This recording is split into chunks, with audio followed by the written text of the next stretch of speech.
A paz do Senhor, eu sou Ângela Gabriel e você está no canal Maranata Maranata. Seja muito bem-vindo ao nosso canal. A paz de Deus. Sou Georgina Nunes. Quero contar como eu entendi a vontade de Deus para a minha vida. E isso com relação às bagagens do mundão. Eu sou alguém que esteve lá, que experimentou muitas coisas e sabe muito bem a diferença entre viver no pecado e viver em santidade. Eu recebi o chamado de Jesus muito nova, aos 15 anos, de 14 para 15. Nessa idade eu já estava na igreja. Eu vim para a igreja fazendo tudo isso, pintando o cabelo, fazendo unha, usando saia justa, salto alto, brincos e pulseiras. Sim, já nessa idade eu já era muito vaidosa. E eu achava que ninguém devia me importunar por essas coisas. Deviam sim me agradecer por eu ter atendido o pedido das irmãs, tê-las recebido quando elas chegaram em minha casa me evangelizando e ter vindo para a igreja. Só que as irmãs começaram a pegar no meu pé. E, com o tempo, eu fui largando essas coisas. Porque no conjunto de jovens eu fiz muitos amigos. E como a minha família não ligava para mim, eu comecei a gostar muito do conjunto e não queria sair. Mas, mesmo tendo abandonado as vaidades, as irmãs ainda pegavam no meu pé por causa da pintura de cabelo.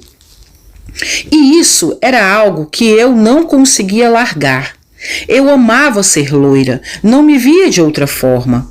Desde os 10 anos de idade, quando uma tia minha pintou meu cabelo, eu me achei muito mais bonita e desde então não conseguia mais largar. Mas o interessante é que as irmãs pegavam mais no meu pé do que no das outras meninas. Elas também usavam adornos, mas só eu que era disciplinada. Eu cheguei a ficar 3 meses no banco, fora do conjunto. Eu chorava muito quando isso acontecia, mas não saía da igreja. Eu não entendia o porquê daquele rigor, daquela doutrina. Achava que era coisa de velha. E achava que, se eu teimasse, mais cedo ou mais tarde elas iriam acabar acostumando e iriam me deixar em paz com a minha tintura. Eu iria vencê-las pelo cansaço. Ou então elas iam ter paciência por mais tempo. Enfim, eu enrolava. Dizia que ia deixar aquilo, mas no fundo não tinha a menor intenção de mudar. Olhando para trás, hoje, eu entendo o zelo delas por mim. Era porque Deus tinha pressa na minha vida. Eu queria que as irmãs esperassem pela minha boa vontade, que deixassem eu ser como eu queria ser, servir a Deus do jeito que eu queria servir. Mas isso não aconteceu. E por não entender isso, eu acabei deixando a igreja, abandonando o meu lugar, por não conseguir me adequar a todas aquelas regras. Mesmo amando muito o conjunto e todas as minhas irmãs, eu abandonei a igreja, abandonei Jesus. Mas para mim era assim, se não fosse do jeito que eu queria, eu não queria. Eu era muito rebelde. Hoje, eu sei que o amor e apego às coisas do mundo é rebeldia e inimizade contra Deus. Mas, quando se tratava do meu cabelo, eu queria fazer o que eu queria. Não queria que ninguém me controlasse, nem desse palpite na minha vida, nem as irmãs, nem Deus. Foi aí que eu voltei para o mundão. Só que nada foi a mesma coisa. Tudo piorou. Eu só conhecia pessoas que me levaram para fumar, beber. Só apareciam amigos para me levar para as festas e para o mau caminho. Meus pais eram divorciados e nenhum queria gastar tempo comigo. Nenhum queria saber onde eu estava, que horas havia chegado ou se havia chegado. Então eu era totalmente livre para viver como eu queria. Às vezes eu queria que alguém botasse limite em mim, alguém que me dissesse não, mas não havia ninguém. Aprendi a fazer muitas coisas ruins, cheirar, fumar, roubar e vender meu próprio corpo. Minha vida era um buraco sem fundo. Quando rejeitamos a Jesus e as coisas de Deus, o que nos resta é o mundo e a sua podridão. Se você rejeitar a verdade, só te restará a mentira, o erro e o engano. Eu reclamava da igreja, me revoltei com a igreja por causa das regras, leis e mandamentos, porque eu não entendi que o reino de Deus é organizado, não é como o mundo. As coisas de Deus são santas e devem ser tratadas com reverência. Quando nós saímos do mundo e entramos na igreja, Deus nos molda, nos muda, para que sejamos dignos de servir a Ele, que é santo, e saibamos servi-lo com excelência. Mas o treinamento de Deus para um verdadeiro líder espiritual é duro. Não é qualquer pessoa que suporta e se submete.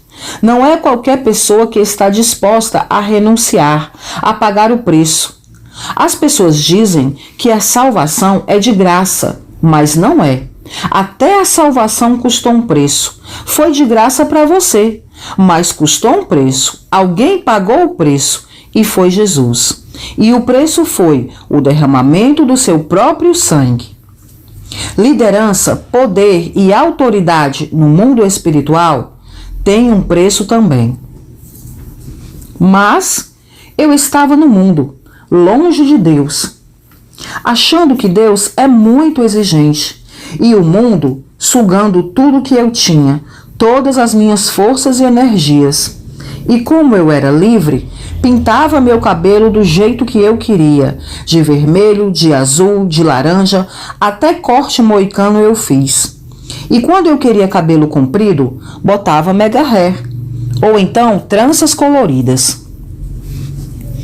Mas foi então que, quase 10 anos depois de ter rejeitado Jesus, depois de me vender, depois de comas alcoólicos, depois de problemas com todo tipo de remédios que alucinavam, rejeitada e abandonada pela família, e de estar vivendo a vida mais desregrada que você possa imaginar, à beira do abismo, Jesus me achou e me quis novamente. Ele me encontrou na cadeia e era triste o meu estado. Estava cumprindo pena há 1 ano, jurada pelas outras detentas, marcada para ser eliminada. Eu estava planejando tirar minha vida, estava escrevendo cartas para todos da minha família, me despedindo. Aliás, aquilo foi pura terapia para mim. Escrevia todas as desventuras da minha vida e culpava meu pai, minha mãe e todos que me abandonaram. Depois chorava e rasgava tudo. Depois reescrevia tudo novamente. Só que nunca cheguei a enviar essas cartas, porque nesse mesmo tempo Deus fez com que colocassem uma pastora na minha cela. Ela chegou contando que foi acusada de algo que não fez, que era inocente. Eu pensei comigo mesma, inocente sou eu, que não consegui permanecer na igreja por causa da pressão de vocês, religiosos fanáticos, que usam a doutrina para matar a fé das pessoas. Passaram-se 5 dias e ela dizia: Deus me mandou aqui para fazer algo, depois disso ele vai me libertar. No 7º dia, ela orou um pouco mais. Todos os dias ela orava das 3 da manhã até as 4. Na verdade, ela orava o tempo todo, mas de madrugada ela exagerava, falava em línguas e profetizava. Todo mundo reclamava do barulho, mas ninguém tinha coragem de mexer com ela. Ficávamos acordadas e quando ela terminava e dizia amém, todo mundo dizia amém e graças a Deus íamos dormir. No 7º dia, durante a oração, ela apontou o dedo na minha cara e disse que Deus estava me chamando outra vez, me dando outra oportunidade, que iria me usar na palavra, que muitos iriam crer nele através do meu testemunho, que iria me dar um marido abastado e eu ainda viveria como uma princesa, mas que antes eu iria aprender a obediência e a humildade, ia descer até o pó, e que eu contasse os tempos, que dentro de 3 tempos as correntes cairiam e os portões se abririam para mim, e Deus me daria um ministério. Naquele mesmo dia, no final da tarde, conseguiram comprovar a inocência da pastora e ela saiu, mas deixou o telefone e endereço da igreja. Depois disso, eu esqueci a ideia de tirar a minha vida.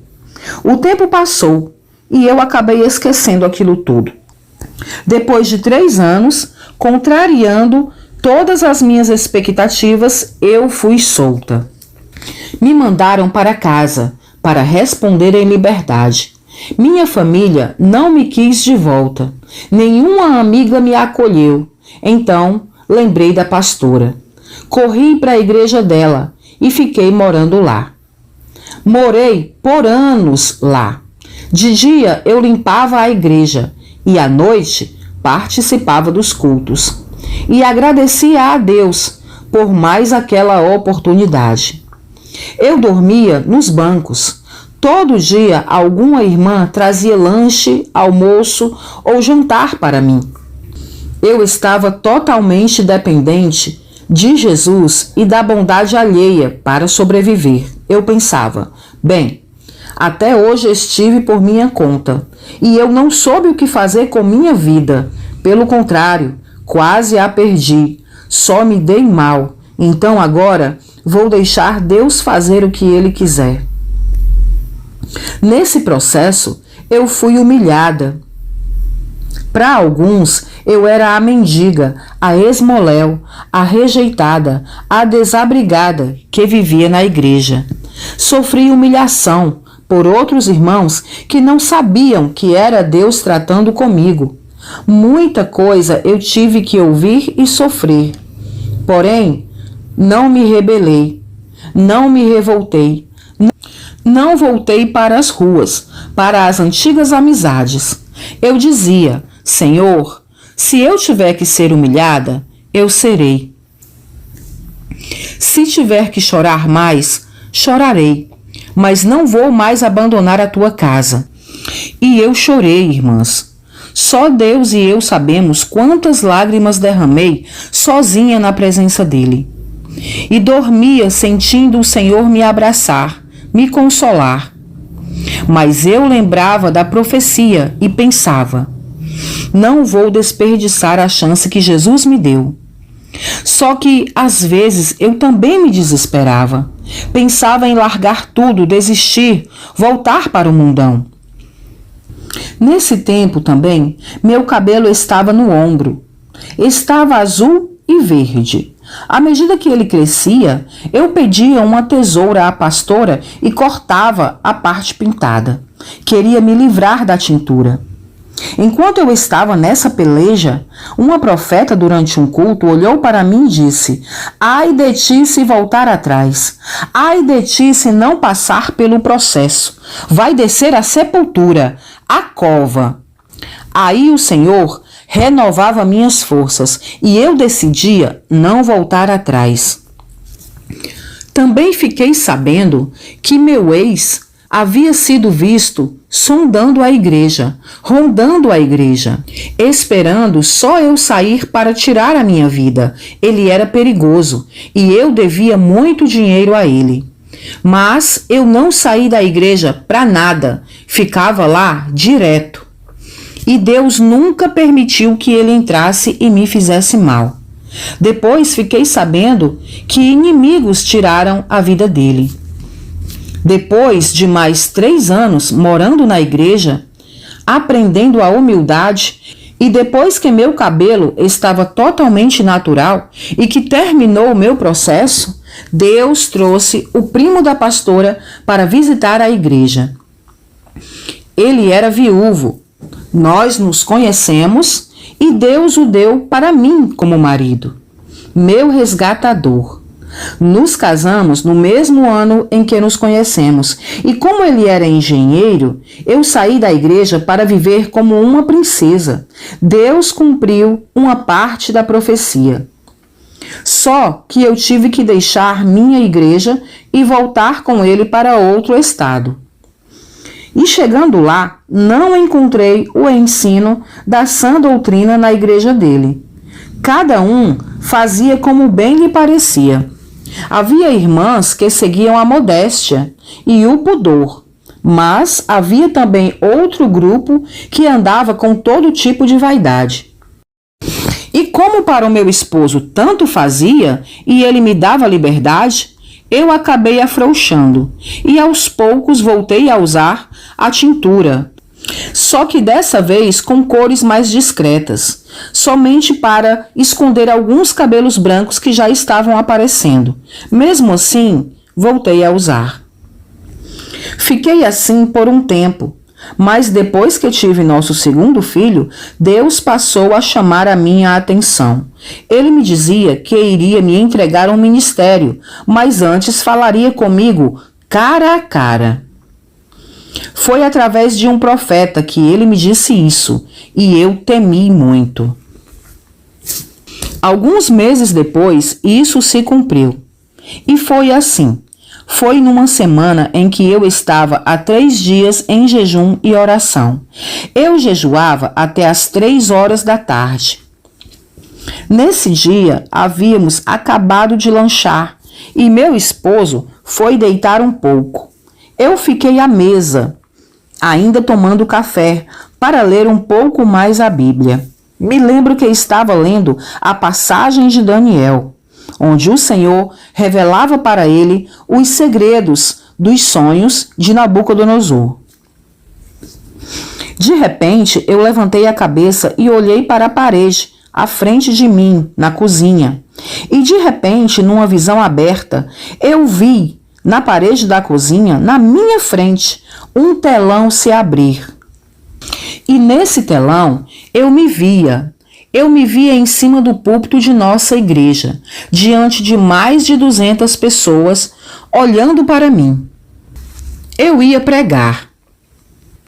Mas antes que eu abrisse a minha boca para falar àquelas pessoas, Deus me dizia: olhe para essas mulheres.